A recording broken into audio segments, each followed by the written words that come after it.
BA part third Hindi साहित्य में अपने आधुनिक काल के इतिहास से संबंधित बातचीत चल रही थी, जिसमें द्विवेदी युग की काव्यगति प्रवृत्तियों के बारे में, द्विवेदी युग के काल समय के बारे में और इसके अलावा द्विवेदी युग के नामकरण के बारे में जो है मैंने आपको बताया था कि द्विवेदी युग के 2-3 अन्य नाम है, जैसे जागरण काल, नव जागरण काल और सुधारवादी काल या युग के नाम से भी द्विवेदी युग को जाना या समझा जाता है। क्यों? क्योंकि इस द्विवेदी युग के जो प्रवर्तक अपने महावीर प्रसाद द्विवेदी है, उन्होंने काव्यगत सुधारों से संबंधित एक लंबी प्रक्रिया चलाई थी और सभी कवि और लेखकों को जो है वो सुधारात्मक कार्य के लिए प्रेरित किया था। आज अपना जो प्रतिपाद्य बिंदु है वो है द्विवेदी युग के प्रमुख कवि और उनका काव्य संग्रह। तो सबसे पहले बात करते हैं कि इस द्विवेदी युग में कुछ कवि ऐसे भी हुए थे जिन्होंने देशभक्ति से संबंधित रचनाएं लिखी थी, जिसमें सबसे प्रमुख नाम आता है अपने मैथिली शरण गुप्त का, रामधारी सिंह दिनकर, श्याम नारायण पांडे, सोनलाल द्विवेदी, सुभद्रा कुमारी चौहान। ये ऐसे कवि हैं जिन्होंने देशभक्ति या राष्ट्रीयता से संबंधित काव्य की रचना बहुत अधिक की थी। एक नाम आता है प्रकृति चित्रण में, तो प्रकृति चित्रण में सबसे प्रसिद्ध जो नाम आता है वो आता है अपने श्रीधर पाठक का, जिन्होंने प्रकृति के बारे में काफ़ी विस्तृत रूप से लिखा था। अब विविध क्षेत्रों की अगर बात करें तो उसमें अयोध्या सिंह उपाध्याय हरिऔध का नाम आता है। इसके अलावा सोनलाल द्विवेदी, उन्होंने देशभक्ति की रचनाएं भी लिखी थी और अन्य क्षेत्र में भी उन्होंने लिखा था। इसके अलावा इसमें माखनलाल चतुर्वेदी भी एक नाम है, जिन्होंने देशभक्ति और आदर्शवादी रचनाएं उन्होंने लिखी थी। अब ये जो प्रमुख कवि है, इनकी रचनाओं के बारे में और थोड़ा बहुत इनकी काव्यगत प्रवृत्तियों के बारे में चर्चा करते। सबसे पहले नाम लेते हैं अपने मैथिली शरण गुप्त। देखिए, मैथिली शरण गुप्त ऐसे है जो अपने राष्ट्र कवि के नाम से जाने जाते हैं। कल जो अपनी चर्चा चल रही थी उसमें भी मैंने बताया था कि 2 नाम ऐसे हैं जो राष्ट्रीय कवि के नाम से जाने जाते हैं। इनमें पहला जो स्थान है वो आता है अपने मैथिली शरण गुप्त का, और दूसरे जो राष्ट्र कवि माने जाते हैं वो है अपने ये रामधारी सिंह दिनकर। तो आपको याद रखना है कि प्रथम राष्ट्र कवि कौन थे? मैथिली शरण गुप्त। और द्वितीय राष्ट्र कवि कौन थे? रामधारी सिंह दिनकर। क्यों? क्योंकि इन्होंने सबसे अधिक जो रचनाएं लिखी है वो देशभक्ति से संबंधित ही लिखी है। ये मैथिली शरण जो गुप्त है, इन्होंने लगभग 40 रचनाएं लिखी थी। कुल मिलाकर इनकी छोटे बड़े काव्य संग्रह की अगर बात करें तो उनकी संख्या 40 है, जिनमें सबसे प्रमुख जो आती है वो है आपके भारत भारती। ये एक देशभक्ति से युक्त रचना है, जिसमें उन्होंने हमारे प्राचीन भारत के गौरव के बारे में, हमारे अच्छे संस्कृति के बारे में, अच्छे संस्कारों के बारे में, प्राचीन भारत की शिक्षा पद्धति के बारे में, यहाँ की शासन व्यवस्था के बारे में एक यशोगान उन्होंने किया था और सोई हुई भारतीय लोगों की आत्मा को जगाने का कार्य किया था कि वर्तमान अंग्रेजी शासन में हम कैसे अपनी खोई हुई जो प्रतिष्ठा है उसको पुनः प्राप्त कर सकते हैं। ये गुणगान जो है वो भारत भारती रचना में किया था। एक प्रकार से ये मैथिली शरण गुप्त की ऐसी रचना है जिसने उस काल में एक तहलका मचा दिया था, एक काव्य के, एक साहित्य के क्षेत्र में जो है वो हलचल मचा दी थी भारत भारती रचना ने।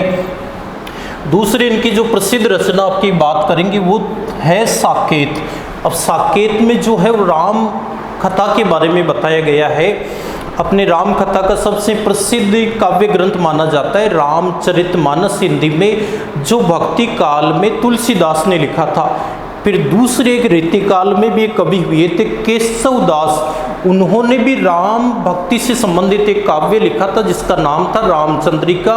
और अगर हिंदी के आधुनिक काल की कोई राम भक्ति से संबंधित रचना मानी जाती है तो वो है आपकी साकेत, जिसमें उन्होंने राम सीता के साथ जो उर्मिला है, जो एक प्रकार से रामायण का एक उपेक्षित पात्र माना जाता है, उस उर्मिला के विरह या वियोग के बारे में भी साकेत रचना में मैथिली शरण गुप्त ने जो है वो काफ़ी विस्तृत रूप में प्रकाश डाला है। और दूसरा अपने द्विवेदी युग के जो महाकाव्य है उनमें सर्वोपरि महाकाव्य माना जाता है आपका साकेत, ये भी आपको याद रखना है। एक उनकी रचना है जयद्रथ वध, ये इनका खंड काव्य है। फिर पंचवटी, इसमें भी उन्होंने वही राम कथा से संबंधित वर्णन किया है। यशोधरा, ये यशोधरा रचना भी एक उपेक्षित जो पात्र है उसके बारे में इसमें वर्णन किया है कि जब महात्मा बुद्ध या सिद्धार्थ ज्ञान प्राप्ति के लिए जंगल में चले जाते, वो महात्मा बुद्ध बनकर वापस आते हैं, उस काल में उसकी जो पत्नी यशोधरा है वो किस तरीके से विरह में अपना जीवन यापन करती है, उसने कितनी पीड़ाएं भुगती थी, उस सब का वर्णन जो है वो मैथिली शरण गुप्त ने यशोधरा जो खंड काव्य है उसमें किया है। इसके अलावा अन्य उनकी रचनाएं हैं झंकार, द्वापर, जय भारत और विष्णुप्रिया, ये इनके प्रमुख की काव्य संग्रह है, जिसमें कुछ महाकाव्य और कुछ खंड काव्य है जो काफ़ी इनके चर्चित रहे हैं। कुल मिलाकर अपने इनकी रचनाओं की संख्या आपको बताई कि 40 है। ये अपने प्रथम राष्ट्र कवि के नाम से जाने जाते हैं। और हिंदी में राष्ट्रीय काव्य की अगर कहीं बात आती है तो उसमें ये सर्वोपरि कवि माने जाते हैं मैथिली शरण गुप्त। अब दूसरी बात करते हैं रामधारी सिंह दिनकर की, क्योंकि दिनकर एक ओजस्वी कवि है। इन्होंने ज़्यादातर जो रचनाएं लिखी है वो वीर रस में लिखी है, ओज गुण में लिखी है। एक हमारी जो स्वतंत्रता थी, हमारी जो गुलामी थी, उसका इन्होंने विरोध करके कैसे हम एक स्वाधीनता हासिल कर सकते हैं, कैसे अपने देश को पुनः पहले वाली स्थिति में पहुंचा सकते हैं, इससे संबंधित काफ़ी प्रभावशाली रचनाएं जो है वो रामधारी सिंह दिनकर ने द्विवेदी काल में लिखी है। यही कारण है कि हिंदी के ओजस्वी या द्वितीय राष्ट्र कवि की बात आती है तो उसमें आपको याद रखना है वो नाम है रामधारी सिंह दिनकर का। दिनकर की देखो जो रचनाएं है, ये उर्वशी, ये एक गीति नाट्य है, पद्य नाट्य है, जिस पर रामधारी सिंह दिनकर को साहित्य का सर्वोच्च जो पुरस्कार है ज्ञानपीठ पुरस्कार वो भी प्राप्त हो चुका है। याद रखना है कि रामधारी सिंह दिनकर को कौन सी रचना पर अपने ज्ञानपीठ पुरस्कार मिला या प्राप्त हुआ, तो वो है आपकी उर्वशी। इसके अलावा अन्य रचनाएं उनकी रेणुका, हुंकार और कुरुक्षेत्र, ये कुरुक्षेत्र युद्ध और शांति से संबंधित उनकी रचना है, जो एक प्रकार से हमारे देश में जो विश्व युद्ध की जो स्थिति चली थी, विश्व युद्ध से हमारा देश जो प्रभावित हुआ था अंग्रेज शासन के दौरान, कि किस प्रकार से अंग्रेज सरकार ने जबरन यहाँ के जो भारतीय सैनिक थे उनको युद्ध लड़ने के लिए विदेशों में भेजा था। उस पीड़ा को उन्होंने कुरुक्षेत्र के माध्यम से अर्थात महाभारत की घटना को वर्तमान संदर्भ में प्रदर्शित करने का कार्य जो है कुरुक्षेत्र नामक रचना में किया है, कि किस प्रकार से युद्ध की विभीषिका से पूरा देश उस समय जल रहा था और न चाहते हुए भी भारत को भी उसमें जो है वो शामिल होना पड़ा था। उसके बाद में इस कुरुक्षेत्र में ये भी बताया है कि कैसे हमारे देश में और संपूर्ण विश्व में शांति कायम की जा सकती है। तो इसका कथानक तो जो है वो महाभारत से लिया गया है और इसमें जो समस्याएं बताई गई है वो है हमारी वर्तमान समस्याएं। वर्तमान समस्याओं का तात्पर्य है कि तत्कालीन समस्याएं जो अंग्रेज शासन के दौरान हमारे देश में चल रही थी। फिर उनकी अन्य रचना है रसवंती, परशुराम की प्रतिज्ञा, ये भी एक वीर रस से युक्त रचना है, जिसमें परशुराम के माध्यम से रामधारी सिंह दिनकर ने लोगों को प्रेरित किया है कि हमें एक ऐसी प्रतिज्ञा करनी है, हमें एक ऐसा वचन निभाना है, एक ऐसा वचन देना है जिससे कि पूरे देशवासी संगठित होकर देश की रक्षा करेंगे, स्वतंत्र करवाएंगे और विदेशी जो ताकतें हैं, विदेशी जो शक्तियां हैं अर्थात अंग्रेज है, उन्हें हम अपने देश से बाहर निकाल फेंकेंगे। ऐसी बातें उन्होंने इसमें बताई है।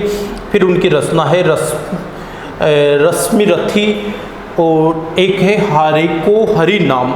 तो ये तो उनकी मौलिक रचनाएं हैं। अब रामधारी सिंह दिनकर एक ऐसे कवि हुए हैं जिन्होंने मौलिक काव्य लिखने के साथ साथ कुछ अनुदित रचनाएं भी, अर्थात दूसरी भाषाओं की जो रचनाएं हैं उनको भी हिंदी में अनुवादित करने का कार्य भी रामधारी सिंह दिनकर ने किया है, जो काफ़ी ओजस्वी कवि के रूप में जाने जाते हैं। फिर तीसरा नाम आता है अयोध्या सिंह उपाध्याय हरिऔध का। देखिए कल भी अपनी चर्चा हुई थी ये प्रिय प्रवास की। प्रिय प्रवास से हिंदी का जो द्विवेदी काल है उसके सबसे महत्वपूर्ण महाकाव्यों में से एक है। अगर किसी एक दो महाकाव्य की बात आएगी द्विवेदी युग में तो एक नाम हम साकेत को देंगे पहला, और दूसरा नाम देंगे अपने प्रिय प्रवास को, जो लिखी थी आपके अयोध्या सिंह उपाध्याय हरिऔध ने।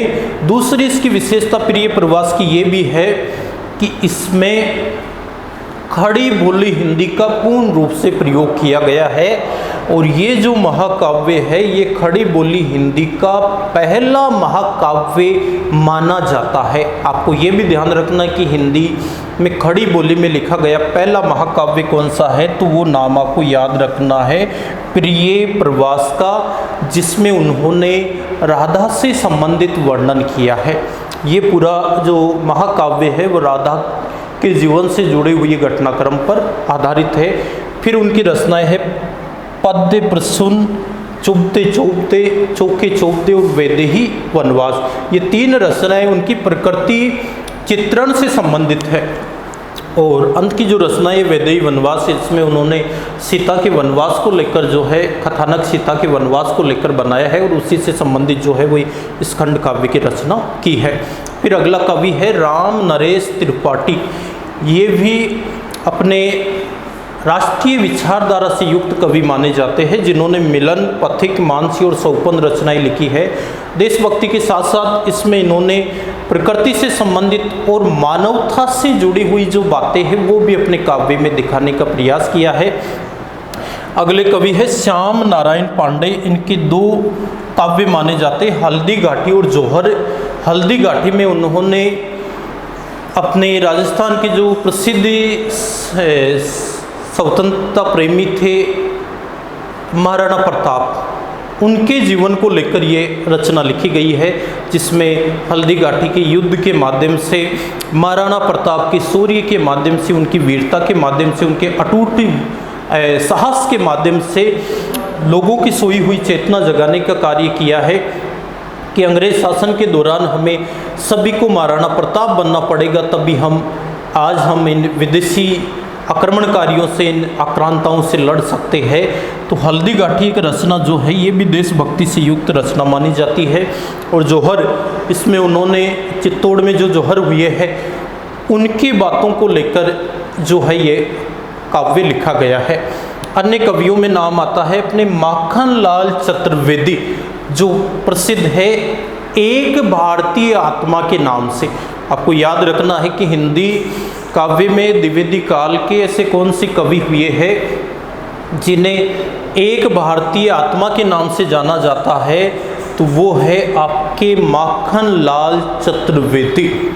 इनकी रचनाएं जैसे हिम कृतनी और युगचारण, जिसमें उन्होंने हिमालय पर्वत को जो है वो भारत का रक्षक बताया है, और प्रकृति वर्णन और देशभक्ति से युक्त इनकी रचनाएं मानी जाती है। इसके अलावा मैथिली शरण गुप्त के जो छोटे भाई थे सियाराम शरण गुप्त, वो भी एक अच्छे कवि थे। उन्होंने भी जो अपनी कविताएं हैं वो रीतिकाल के दौरान लिखी थी। अन्य कवियों में बात करेंगे अपने सोनलाल द्विवेदी।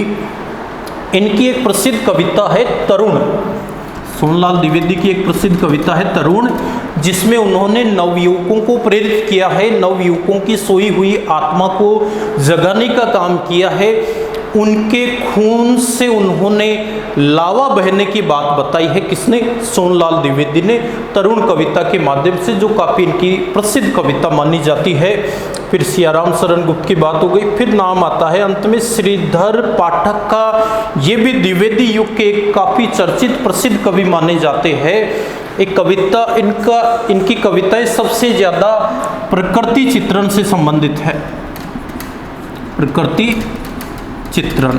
अगर एक कवि की बात है कि द्विवेदी युग के ऐसे कौन से कवि हैं जिन्होंने सबसे अधिक सर्वाधिक प्रकृति चित्रण का वर्णन किया है, तो वो आपको नाम याद रखना है श्रीधर पाठक का, जिन्होंने सबसे ज़्यादा प्रकृति के बारे में वर्णन किया था। एक कविता इनकी जो कल भी अपने चर्चा हुई थी, जिसकी कश्मीर सुषमा, उसमें उन्होंने कश्मीर की जो शारीरिक सुंदरता है, प्रकृति का जो जीवंत रूप है, धरती का जो स्वर्ग है, भारत का जो स्वर्ग है कश्मीर, जिसको हम अपने देश की आन मान मर्यादा मानते हैं, कश्मीर हमारे भारत का जो ताज है, उसको लेकर श्रीधर पाठक ने जो है वो कविता लिखी है कश्मीर सुषमा के नाम से।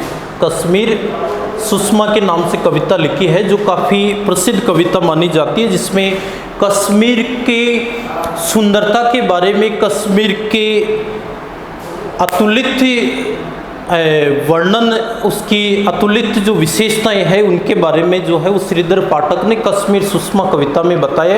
और कुल मिलाकर श्रीधर पाठक के बारे में ये कहा जा सकता है कि ये पूर्ण रूपेण प्रकृति चित्रण के कवि थे। तो ये था अपने हिंदी साहित्य के आधुनिक काल का दूसरा युग, द्विवेदी युग, जिसकी काव्यगत विशेषताएं, नामकरण, इनसे संबंधित बातें हमने अपनी पिछली कक्षा में जानी थी। आज हमने इसमें अध्ययन किया है कि द्विवेदी युग के प्रमुख कवि कौन कौन से हैं और उन्होंने कौन कौन से काव्य लिखे हैं, उनके प्रसिद्ध काव्य से संबंधित जो बातचीत है वो मैंने आपको बताई है। अब अपनी जो अगली कक्षा होगी उसमें हम आधुनिक काल का जो तीसरा उपभाग है छायावाद, उसके बारे में जानेंगे।